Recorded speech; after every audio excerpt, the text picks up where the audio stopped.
Uh,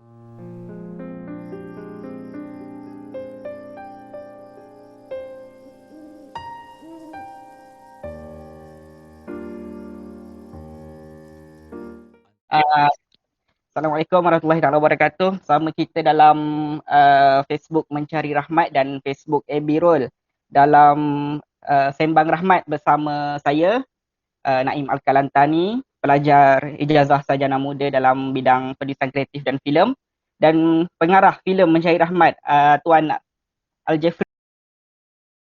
Kita akan berbincang secara tidak formal malam ini, tetapi kita akan menjentik soalan-soalan yang mungkin agak provokatif dan mungkin akan mencerahkan para penonton yang ada di Facebook sekarang. Kita akan cuba bertanya soalan-soalan yang agak berkualiti lah, walaupun kita dalam keadaan santai. Okey. Sebelum soalan pertama, saya akan buat satu telahan dulu. Dulu saya pernah interview saudara Yue yang membuat filem Hanyut, dan Hanyut itu teks ni daripada luar juga. So soalan yang sama kepada Abang Jafri, adakah tak ada dah teks Melayu atau di tanah Melayu ini yang boleh diadaptasi? Kenapa Mencari Rahmat ini daripada Oscar Wilde yang dipilih? Sila. Okey. Soalan ni pernah ditanya oleh masa saya pentaskan Encik Rahmat di Actor Studio Dataran Merdeka. Ada suatu wartawan tanya satu soalan dekat saya, kenapa tak ada naskah dari Malaysia yang diadaptasikan. Saya mula mengenali sastra daripada karya-karya sastra barat, utamanya Oscar Wilde, George Bernard Shaw. Kemudian ketika usia yang selepas keluar dari sekolah, mula saya dikenalkan dengan sastrawan-sastrawan tempatan macam Osman Awang dan Christmas. Saya pertama kali tengok adaptasi pentas kepada filem adalah melalui filem Kurosawa sebenarnya, Ran. Dan Kurosawa mengadaptasikan daripada karya Shakespeare, King Lear. Dan kemudian tengok karya-karya barat yang diadaptasikan macam Sidney Lumet buat 12 Angry Men, dan Mike Nichols buat Who's Afraid of Virginia Woolf, karya Edward Albee. Tapi apa yang Kurosawa buat, kemudian saya menonton Throne of Blood, satu lagi adaptasi pentas daripada Kurosawa, juga daripada Shakespeare, Macbeth. Jadi uniknya apa yang Kurosawa buat adalah dia, kalau kita tidak tahu akan kewujudan Macbeth dan King Lear, kita berkarya barat. Maknanya proses adaptasi yang Kurosawa buat tu sangat unik dan teliti. Jadi kemudian selepas menonton Throne of Blood dan Ran, baru saya tahu yang dia sebenarnya adalah adaptasi daripada King Lear dan Macbeth. Kebetulan masa tu masih sekolah lagi, tengok pun melalui VHS yang arwah bapa saya beli. Dan masa tu juga teringat akan karya Oscar Wilde yang dibaca pada tahun 1981. Dan memang ada keinginan untuk mengadaptasikannya ke bahasa Melayu, tapi dalam versi pentas sahaja, sebab memandangkan, saya rasa karya tu sangat relevan. Maknanya walaupun dia karya lama, kurun ke-19, tapi persoalannya sangat relevan. Dan persoalannya sangat, orang kata apa, Malaysia, sangat Melayu. Apa yang diungkap dalam earnest. Jadi itu antara sebab utamalah saya ambil keputusan untuk adaptasikan Importance of Being Earnest ke dalam bahasa Melayu. Okey, saya dengar apa ni proses untuk tulis sehingga siap walaupun ada berhenti-berhenti lah dalam masa 10 tahun. 10, dalam masa 10 tahun tu memang bolak-balik edit dan sunting balik, ataupun memang mahkan teks ni susah. Sebab bila saya baca buku Mencari Rahmat ini, dalam ni abang ada sebut mencapai tahap mustahil untuk terjemahkan Mencari Rahmat ni kepada bahasa lain. Kenapa 10 tahun? Oh, okey. Masa saya ambil keputusan untuk adaptasikan, ada berborak dengan beberapa orang kawan yang juga peminat-peminat sastra lah. Dan kesemuanya, bukan hampir kesemuanya mengatakan yang untuk mengadaptasikan importance of awareness ke dalam bahasa lain adalah satu proses yang sukar, hampir saja menjadi mustahil. Dan dipahamkan juga belum ada lagi adaptasi di bahagian Asia ni yang adaptasikan karya-karya Oscar Wilde ke dalam bahasa mereka, kan.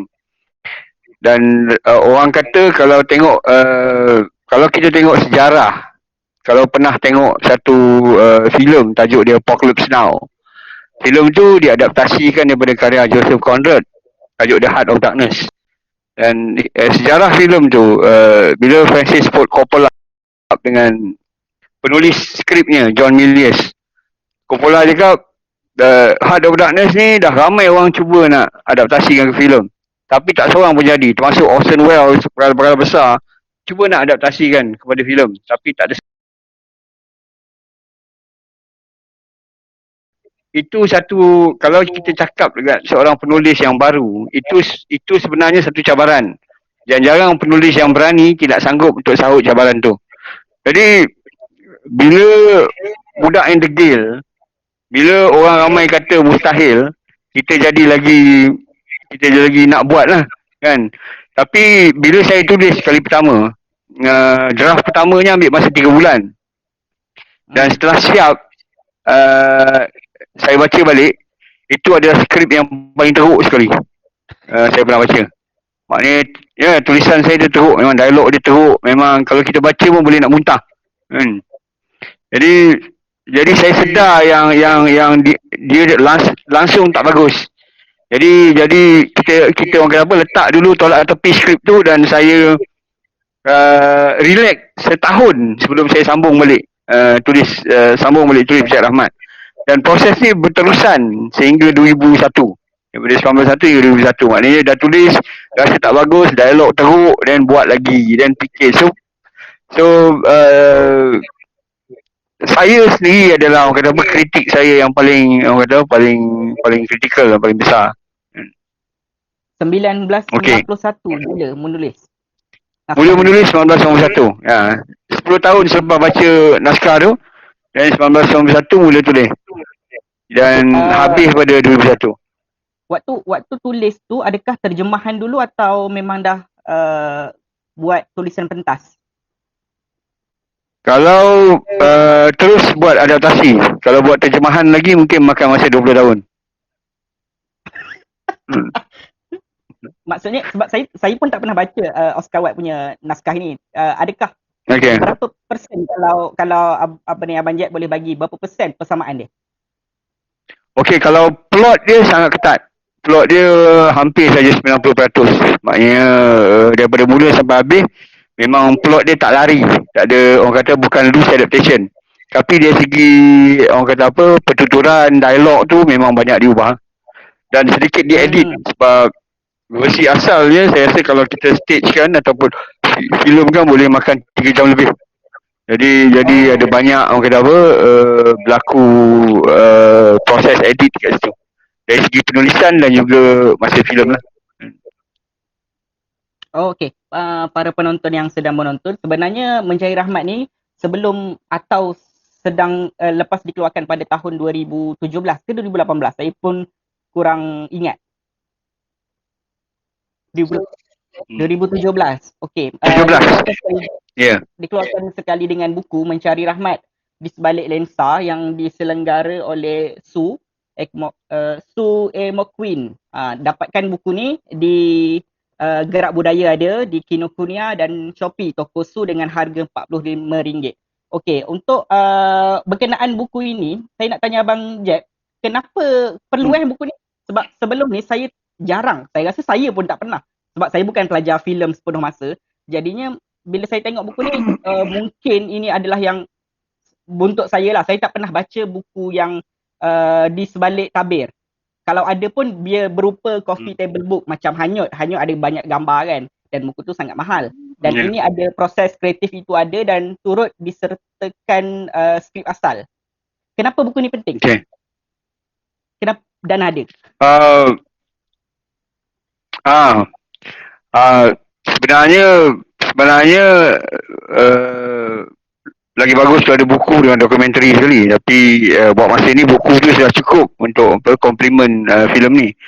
Dia sebenarnya benda yang penting sebenarnya untuk orang kata apa, untuk record, sebab experience Rahmat ni lagi sekali saya bagi contoh filem daripada luar lah kan.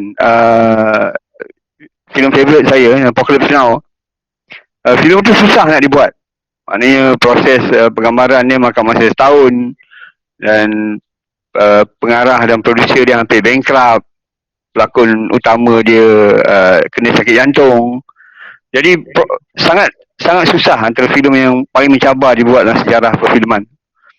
Jadi apabila dan ada buku dan dokumentari yang dikeluarkan yang semasa filem tu keluar, tajuk dokumentari tu Heart of Darkness, dan dokumentari tu asalnya bukan dia orang nak buat dokumentari pun. Dokumentari tu asalnya isteri kepada pengarah ni, Francis Ford Coppola. Dia ambil footage semasa, sebab dia ada masa set tu. Jadi selepas filem tu dah siap, dia orang ambil keputusan untuk gabungkan footage tu jadikan dokumentari, dan dia jadi dokumentari sangat baik. Jadi apabila Coppola dan pelakon-pelakon semua yang terlibat menonton balik dokumentari tu, dia seolah-olah orang kata apa, mengingatkan dia orang bahawa proses mencabar yang dia orang lalui dan akhirnya adalah sebuah filem yang hebat lah. Jadi apa yang saya rasa penting untuk buku macam ni dikeluarkan adalah sebab untuk record, untuk sampai capture moments atau proses pembikinan tu. Sebab Encik Rahmat, kalau nak ikutkan Encik Rahmat ni bermula, orang kata apa, keinginan untuk adaptasikan Encik Rahmat ni bermula pada tahun 1981. Dan dia berterusan hingga 1991 baru dia tulis skripnya. Dan 2001 baru dipentaskan. Itu saja dah makan masa 20 tahun. Dan kemudian 2016 baru mula proses untuk bikin filem. So maknanya 20 campur 16 tahun. Jadi proses dia 36 tahun. Jadi buku tu sedikit sebanyak boleh, orang kata apa, boleh mencatat, orang kata apa, pengalaman serta perjalanan, orang kata apa, proses untuk bikin filem Encik Rahmat ni. Filem ni tak adalah besar macam Lawrence of Arabia ke apa, tapi orang kata apa, untuk menjadikan dia sebuah realiti tu satu benda yang, orang kata apa, yang susah nak dilupakan. Okey. Mula tajuk asal untuk buku tu The Importance of Being Earnest. Dan waktu saya dapatkan buku Mencari Rahmat ni, Kak Su ada bagi tahu saya yang tajuk ni sendiri adalah satu proses yang agak panjang. Boleh ceritakan kenapa Mencari Rahmat ini diberi tajuk? Dia sangat, saya rasa sangat unik sebab bila ditranslate The Importance of Being Earnest, earnest tu adalah rahmat. Ya. Berapa lama untuk dapatkan tajuk tu? Masa skrip tu siap, tajuk dia masih Importance of Being Earnest lagi. Dan masa nak pementasan di Actor Studio tu, Faridah American dan Adlin Ahmad Ramli pernah tanya saya tajuk Melayu dia apa. Jadi saya beritahu tajuk Melayu dia adalah Mencari Rahmat, sebab kita gunakan perkataan rahmat tu. Tapi bagaimana saya pun tak tahu sebab apa dia orang kata tajuk tu tak sesuai. Tak tahu, mungkin bagi dia orang mungkin bagi dia orang skema ke apa. Tapi bagi saya tidak. Saya rasa tajuk dia sangat tepat.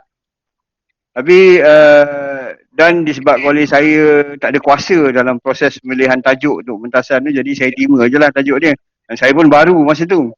Jadi tajuk tu masa pementasan, tajuknya dikekalkan, The Importance of Being Earnest.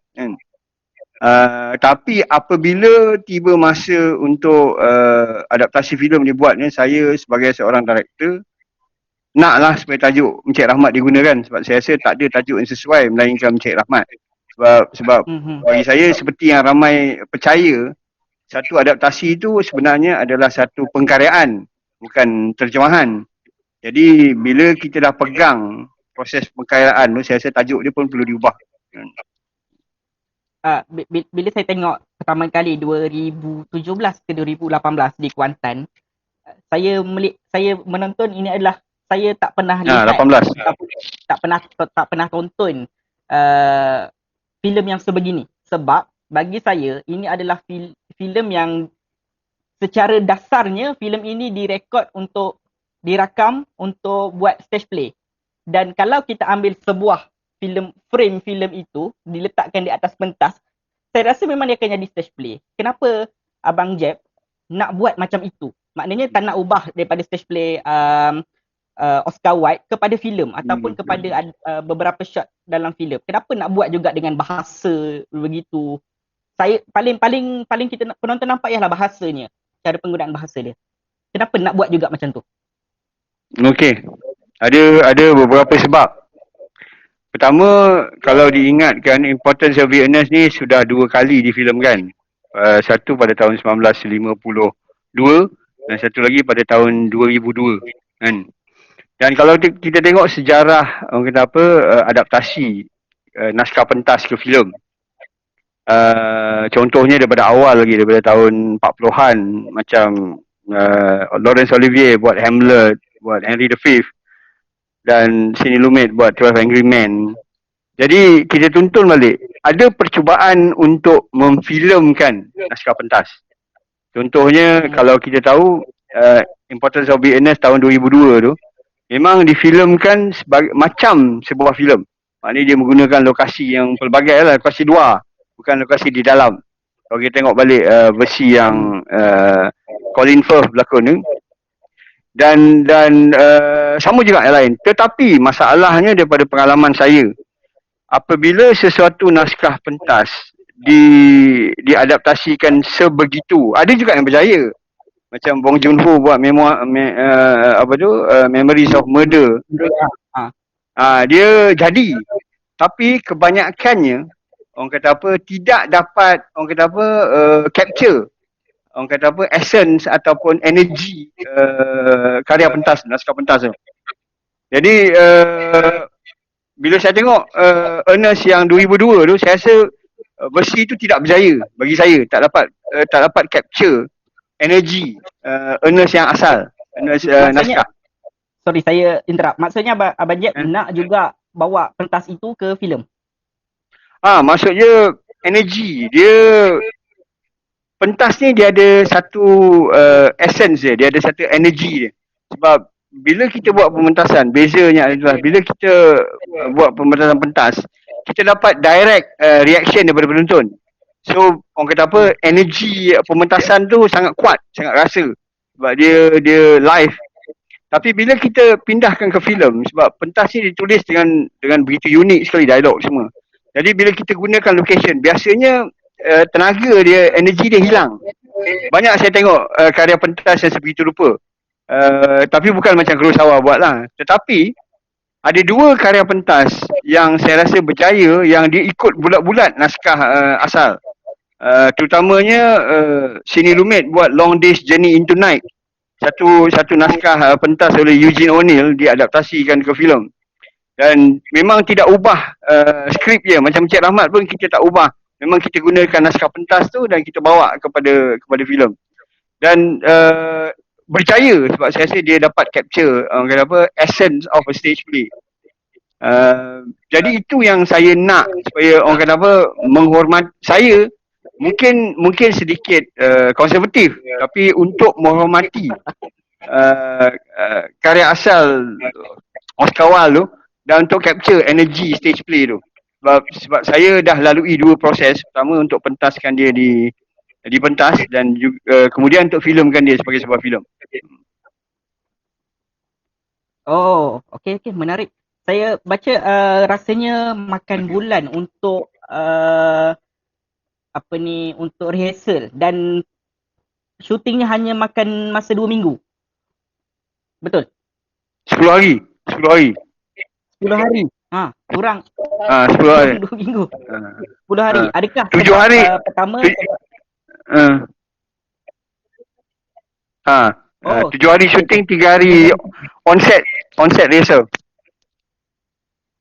okey, menarik sebab saya rasa sebuah filem perlu untuk saya lah yang saya tahu filem ni selalunya makan masa yang panjang kadang-kadang kan. Tapi kenapa boleh buat sesingkat itu? Sebab rehearsal ataupun sebab pelakon tu memang dah power? Kalau boleh saya kata macam tu lah. Apa tu jawapan jujur dan jawapan separuh jujur. Pertama bajet. Kan? Ini filem independen kan. Habis tu Encik Rahmat ni orang kata apa, miracle dapat difilmkan sebab ada producer yang gila macam Mak Noor dan Zuli kan. Sebab jadi orang kata apa, macam miracle lah dia boleh direalisasikan. Kedua, kita melalui proses rehearsal yang ekstensif selama 1 bulan lebih. Maknanya tiap-tiap hari lebih kurang 5 hingga 6 jam pelakon-pelakon akan melalui proses rehearsal kan. Jadi proses rehearsal ni sangat ekstensif dan sebenarnya kalau dengar apa yang pelakon-pelakon kongsikan, sangat mencabar. Bukan mencabar maknanya dia orang tension atau stres, tapi mencabar dari segi untuk bagi setengah pelakon macam Amron dengan Amirul mencabar untuk dapatkan karakter dia orang. Jadi dan dapatkan chemistry antara pasangan masing-masing dan dapatkan selam karakter. Dan satu semasa rehearsal juga, pengarah fotografi Mak Noor Kasim juga ada masa rehearsal. Dan masa rehearsal juga dipikirkan bagaimana cara untuk kita shoot filem ni.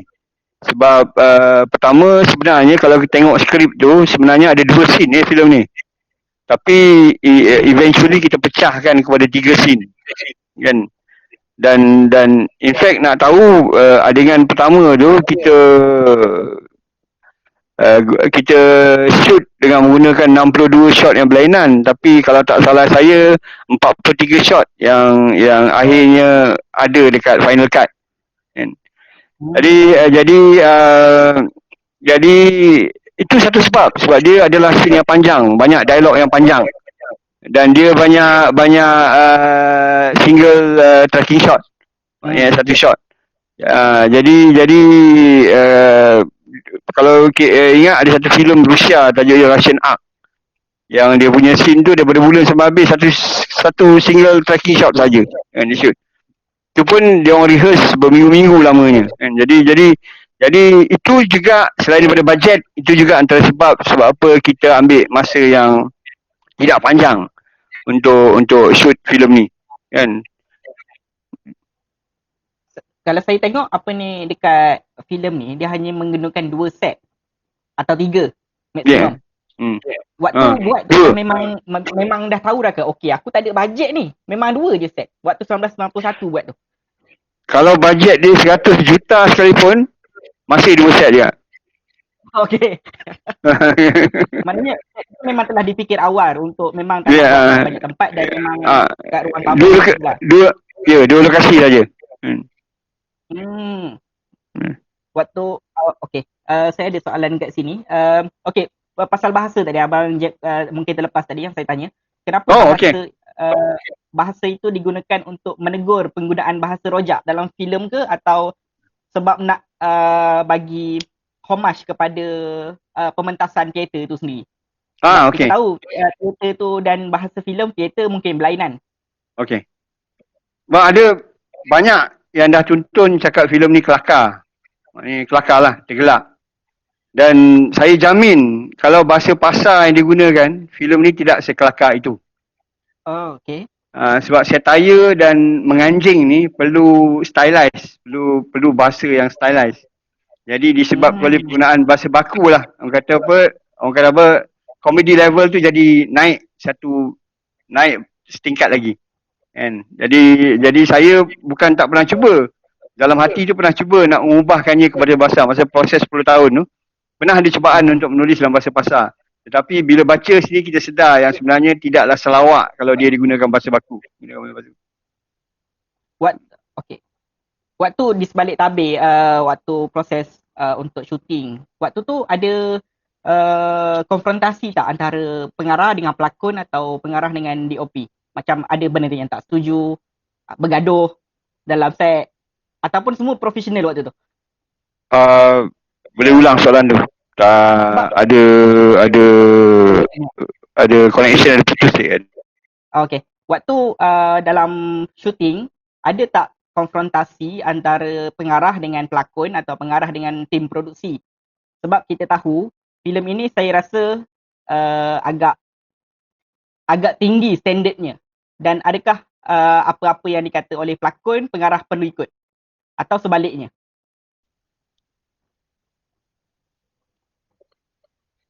Oh, dia mahu balik. Saya cakap seorang tadi. Okay, Abang Jack, okay tu? Tanya balik soalan. Apa ni soalan saya tadi? Apa ni, ada tak perbalahan ataupun pertentangan pendapat antara pelakon dengan pengarah ataupun pengarah dengan tim produksi untuk buat filem ni? Sebab saya rasa dalam buku Mencari Rahmat ini sendiri, pelakon-pelakon ada yang menyatakan bahawa kerja Abang Jack ni susah. Oh, ya dia kan? Dia macam dia tak kata susah, tapi ayat dia tu saya rasa teruk rasa kerja dia. Dia nak saya baca dia rasa macam nak Abang Jack ni ada high taste untuk buat satu-satu benda.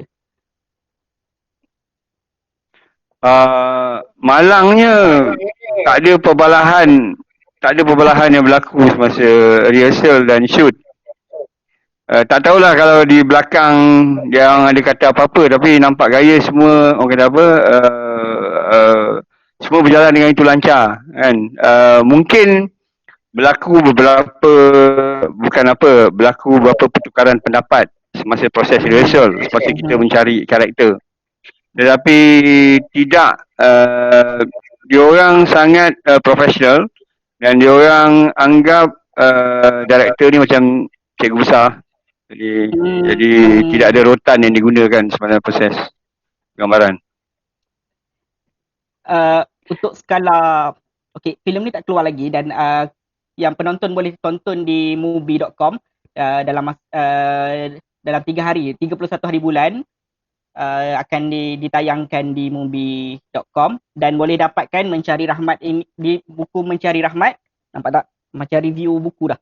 Mencari Rahmat di sebalik lensa dengan harga RM45 senaskah di Gerak Budaya, Kinokuniya, Shopee Tokosu, atau boleh PM dekat Facebook Mencari Rahmat ataupun penerbitnya Ebirol dengan harga RM45 sahaja. Saya rasa buku ni sangat penting dan saya terkejut baca buku ni sebab mungkin Abang Jack kata tadi, satu dokumentasi untuk akan datang. Sebab saya sendiri tak pernah jumpa skrip filem Tan Sri P.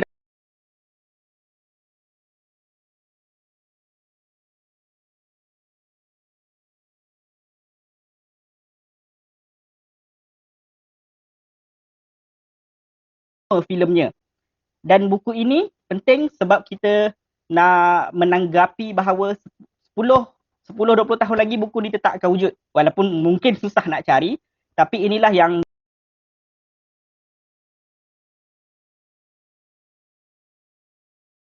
soalan bagi Abang Jeb. Apa yang paling mencabar dalam pembuatan filem ini jika ada bajet? Contoh bajet 100 juta.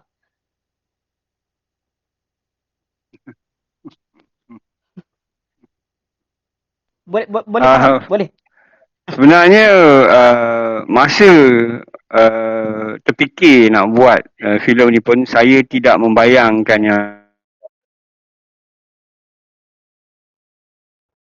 Hello, Manja? Lost connection. Freeze, hilang. Kita tunggu Abang Jack masuk balik, dia ada masalah line dia tak berapa elok. Sementara tu boleh untuk yang belum menonton, penonton-penonton di Facebook yang tengah live sekarang, yang ingin menonton boleh tonton di Mubi pada 31 hari bulan, boleh langgan Mubi dengan saya rasa RM12 sebulan, dan jika anda seorang pelajar ataupun seorang pensyarah di universiti yang ada email education, boleh daftar dengan hanya RM6 sebulan. Dan untuk trial kita bagi Mubi bagi percuma selama seminggu untuk tontonan, dan kalau subscribe hari ni nanti boleh tengok Mencari Rahmat percuma lah. Abang Jeb okey ke tu? Dah masuk balik?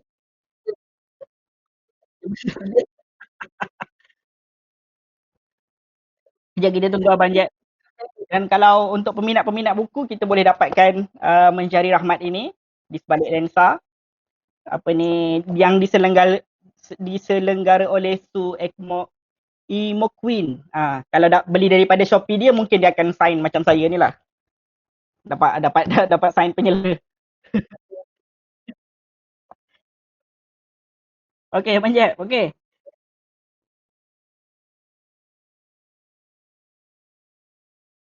Tadi yang mana? Sorry. Bagi Abang Jeb, apa paling mencabar dalam pembuatan filem ini jika bajet bukan penghalang? Oh, okey. Masa terfikir untuk adaptasikan di filem, memang dah bayangkan yang dia sebuah filem yang kecil bajetnya, low budget film. Dan dia bukan Lord of the Rings ke ataupun Avengers ke kan. Jadi orang kata apa, tidak pernah, sebab dia dua lokasi aja dalam dua rumah. Dan kebanyakan ni interior. Jadi yang mencabarnya adalah bagaimana untuk filmkan dia. Yang dari soal bajet tu tak pernah terbayang dan dia sebuah filem bajet besar.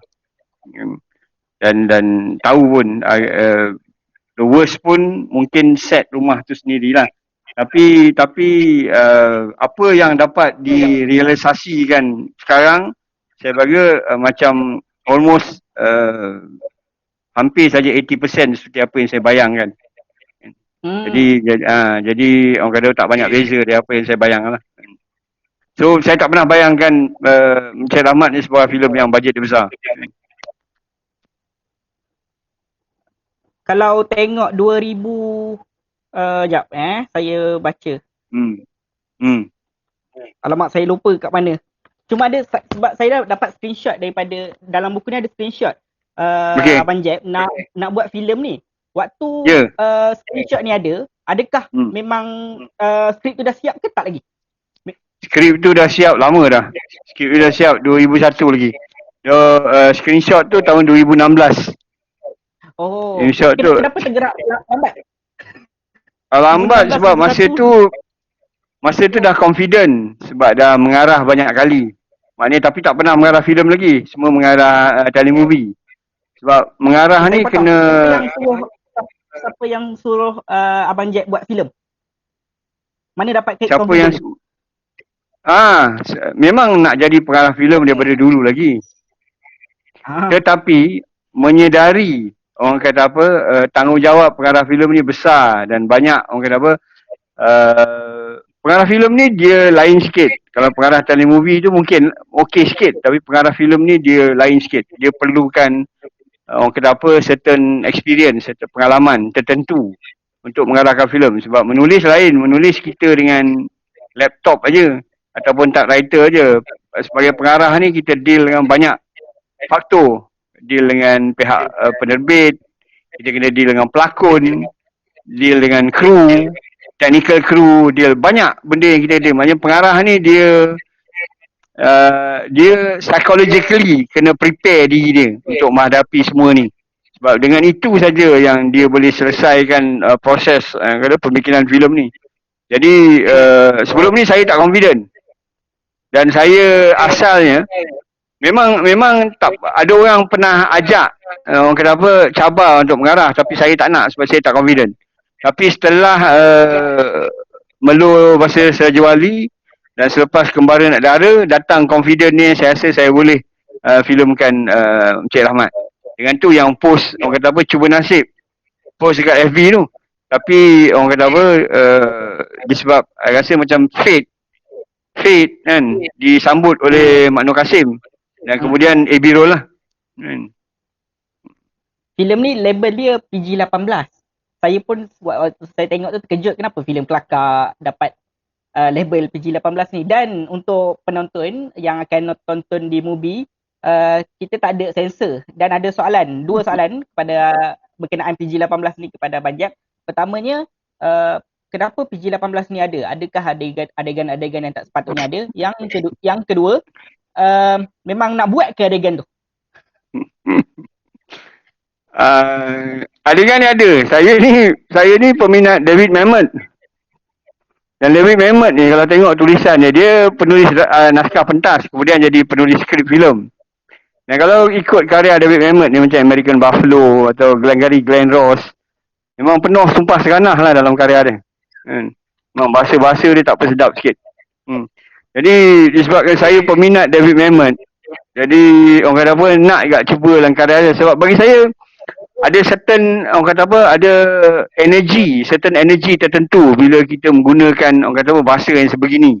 Bukan orang kata tak sopan, tapi orang kata itulah bahasa sebenarnya digunakan. Saya mak bapak orang Melaka, saya faham lah kan. Jadi PG-18 tu saya rasa pertama sekali mungkin sebab bahasa yang digunakan. Orang kata apa bahasa yang orang tidak rasa tidak sesuai lah, tidak sedap. Tapi kalau ikut kata Mark Twain, orang yang suka mencarut ni adalah antara orang yang bijak. Dia kata lah ni Mark Twain cakap kan. So ada dalil daripada Mark Twain So satu lagi PG-18 mungkin kena tengoklah sebab apa. Sebab mungkin ada beberapa adegan yang menyebabkan dia diberi PG-18 rating kan. Kalau cerita dah tak sedap lagi dah kan. Tak rasa apa ni mengganggu ke dapat label PG-18 ni? Takut tak boleh tembus wayang, tak boleh tayang dekat TV, Astro First, tak dapat nanti. Orang kata satu keistimewaan pengkarya ni adalah dia ada constant process of challenging themselves kan. So ada pengarah ni atau pengkarya ni dia ada banyak grup. Ada grup Spielberg, George Lucas dan ada grup Scorsese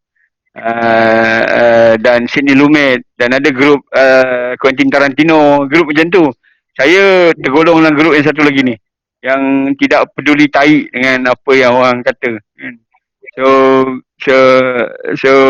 saya ambil jalan yang satu lagi. Bukan sebab sengaja, sebab bila saya menonton, contohnya bila saya menonton karya Scorsese katakan, menonton Taxi Driver katakan, ataupun menonton Tarantino punya Reservoir Dogs kan, ada sesuatu orang kata apa semangat yang timbul dengan cara penulisan dia orang. Terutamanya Scorsese tidak menulis, Tarantino menulis kan. Ada satu semangat yang timbul. Dan saya cakap lah macam bila membaca naskah David Mamet, ada satu semangat dalam cara karakter-karakter dia orang ditulis dan cara pertuturan dia orang dibuat. Jadi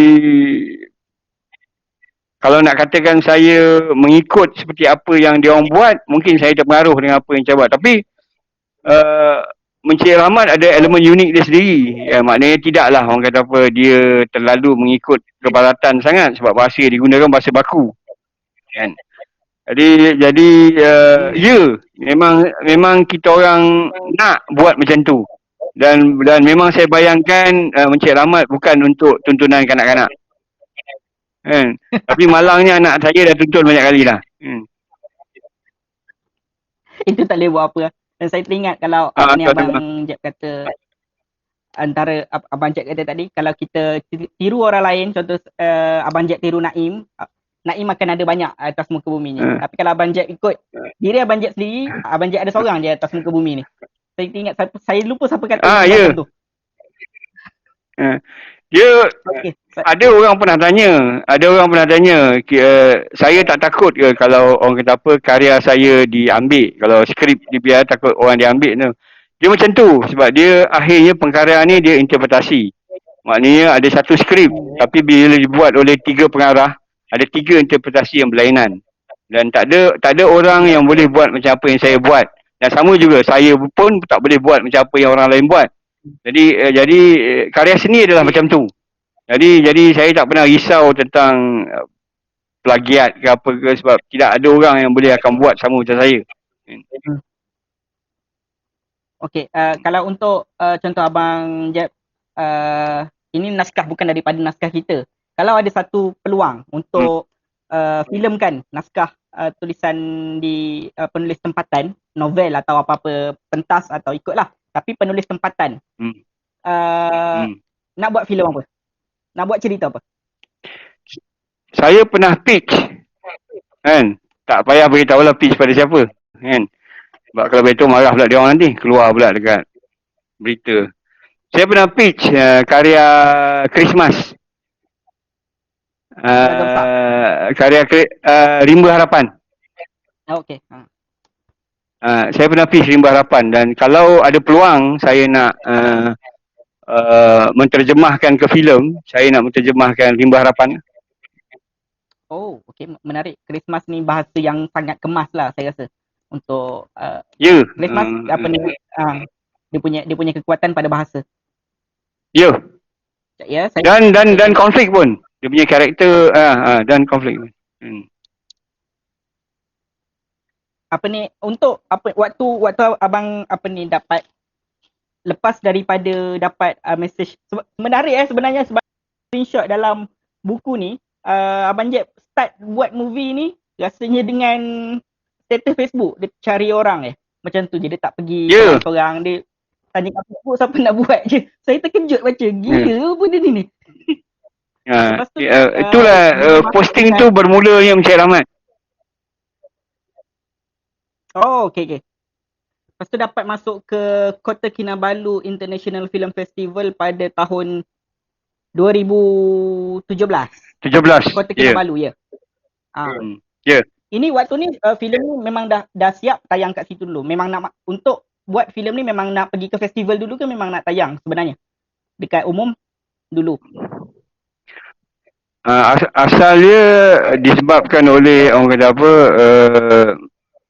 Encik Rahmat ni agak orang kata apa, pelik sikit cerita dia. Orang kata lain pada yang lain.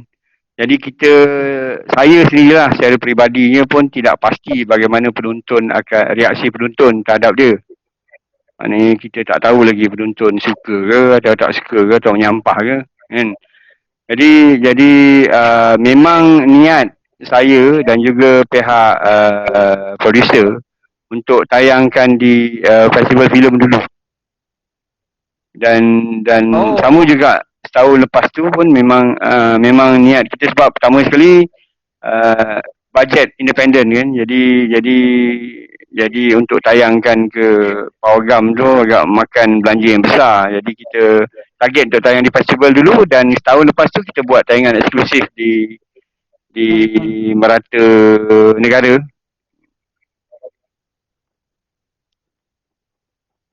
Dalam peringgan dalam muka surat 26 apa ni Abang Jeb kata cerita pasal banyak benda, contohnya masalah sosial buang anak. Jadinya adakah cerita kelakar ini memang nak kritik sosial ataupun sekadar nak buat cerita yang kelakar atau macam mana? Sebab kita nampak banyak kritik sosial yang dalam cerita ni yang rasanya lawak, dark komedi.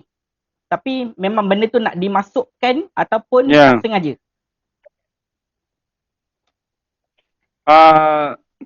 Masa mula-mula baca Importance of Being Honest, apa yang saya dapatkan ialah apa yang Oscar Wilde nak tulis adalah tidak ada seorang pun manusia dalam dunia ni dapat menjadi diri dia sendiri. Maknanya kita sentiasa berada di dalam penjara society, masyarakat. Maknanya benda yang kita nak buat, kita tak dapat buat sebab kita risau akan persepsi masyarakat terhadap kita.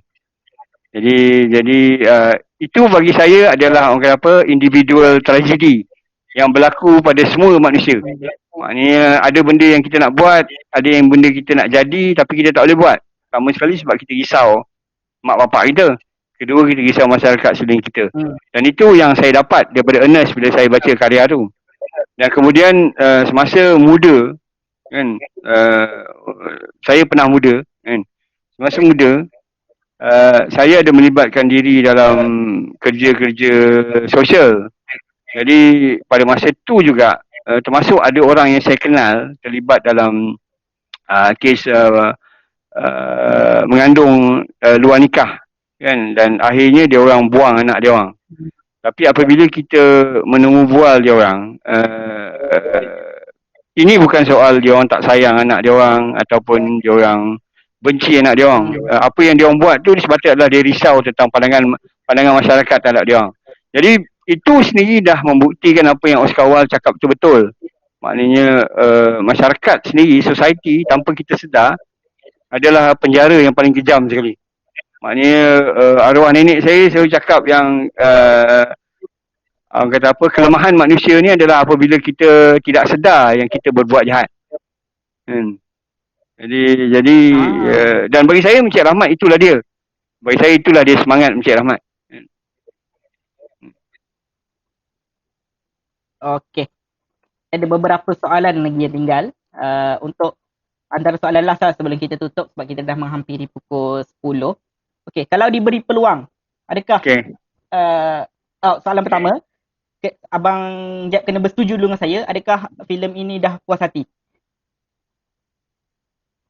Saya sangat puas hati dengan filem ini secara peribadinya. Kalau puas hati, kalau diberi peluang nak apa kan istilah dia, nak buat balik tak cerita ni? Tak nak. Okay.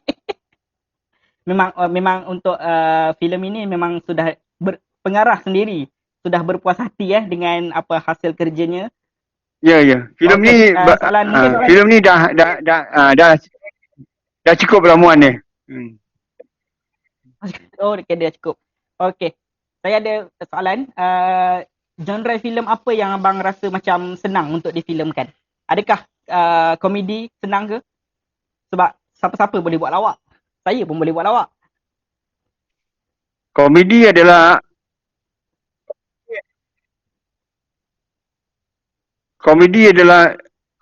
genre yang paling susah sekali. Dengar? Okey, dengar. Susah. Rasanya komedi adalah sangat senang. Kenapa abang Jack kata susah? Komedi adalah genre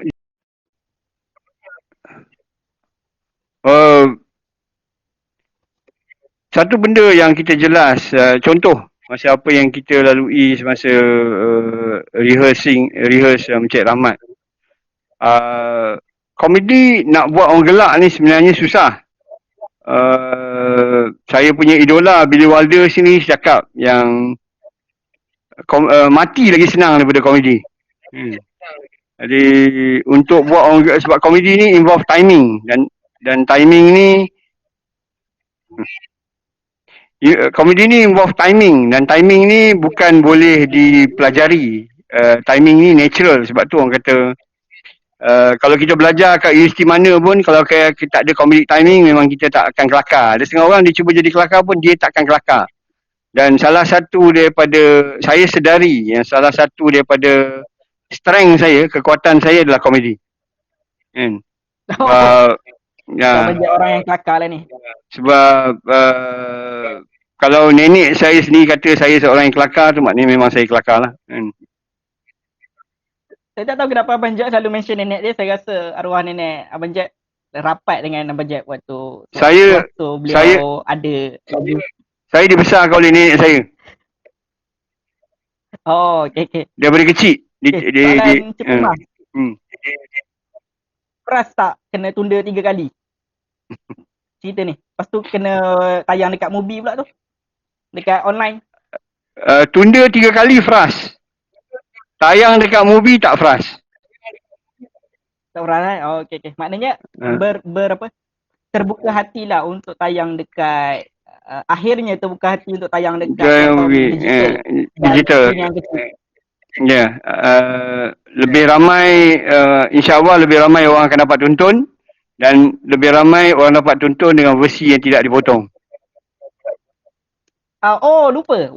Versi yang dipotong ni, adakah waktu saya tonton waktu tua dulu dan orang lain tonton waktu jelajah tu, adakah sama? Tidak. Tidak, ada perbezaan sikit. Okay. Saya kena tengok lagi lah maknanya. Sebab ya. Okay. Okay, untuk penonton yang sedang menonton live kami, boleh dapatkan buku Mencari Rahmat di Sebalik Lensa untuk bagaimana proses di sebalik tabir dan ada wawancara bersama pelakon. Ada orang kata skrip yang ada di conteng-conteng. Ini bukan skrip ditulis balik ini scan punya skrip ni. Rajin betul Kak Su buat kerja ni. Dan Abang Jeb, ada kata-kata terakhir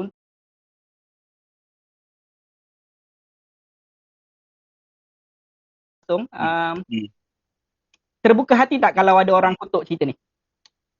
Ya. Okey, boleh. Sebenarnya dah ada orang kutuk pun sebelum ni. Dah ada orang kutuk. Maknanya terbuka untuk orang anggap cerita ni adalah cerita yang tak best. Boleh. Boleh terima tak itu? Boleh. InsyaAllah boleh. Kita cuba. Kalau sebelum pandemik ni mungkin tak boleh lah. Tapi sebab kita dah lalu pandemik COVID ni, kita boleh terima apa saja.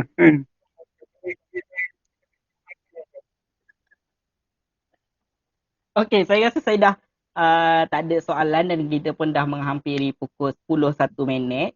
Ada Abang Jeb nak ada kata-kata terakhir ke untuk para penonton yang tengah tengok live kita ni?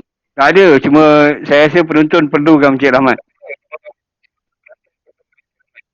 Kita boleh tonton dekat dekat movie.com dan boleh sign up dekat movie dan kita akan dapat free trial 7 hari. Dan untuk kalau kalian adalah seorang pelajar ataupun seorang pensyarah menggunakan email edu.my, boleh dapat RM6 sebulan, dan jika sebaliknya email biasa boleh dapat RM12 sebulan dan trial selama 7 hari. Kalau daftar hari ni nanti 31 hari bulan dapat tengok free. Dan jangan lupa bagi tahu kawan-kawan, sebab saya sendiri pun sebagai penonton biasa tak pernah tengok cerita yang seaneh ini, kalau saya boleh katakan. Cerita ni pelik sebenarnya dan dia sangat menghiburkan dan juga menggelikan hati.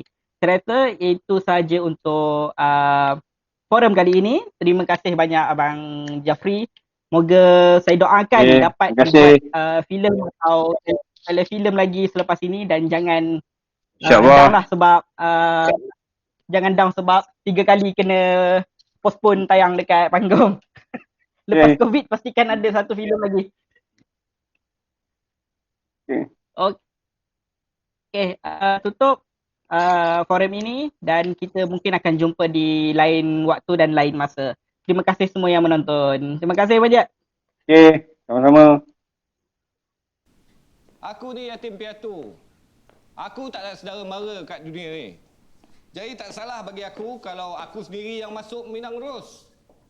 Lagipun aku ada penjagaan aku sendiri. Harta aku banyak hasil daripada usaha aku. Bukannya mengharapkan harta peninggalan mak bapak macam kau.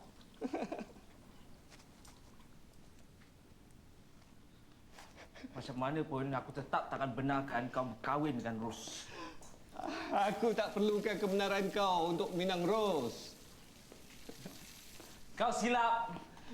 Kali ni kau silap. Aku silap? Ya, kerana Ros adalah sepupu aku. Dan Aunty Azizah tentu akan bertanyakan pada aku tentang kau. Dan aku akan katakan pada Aunty Azizah yang kau bukanlah calon yang sesuai untuk Ros. Dan kau belum terangkan kepada kami lagi siapa itu Ratna.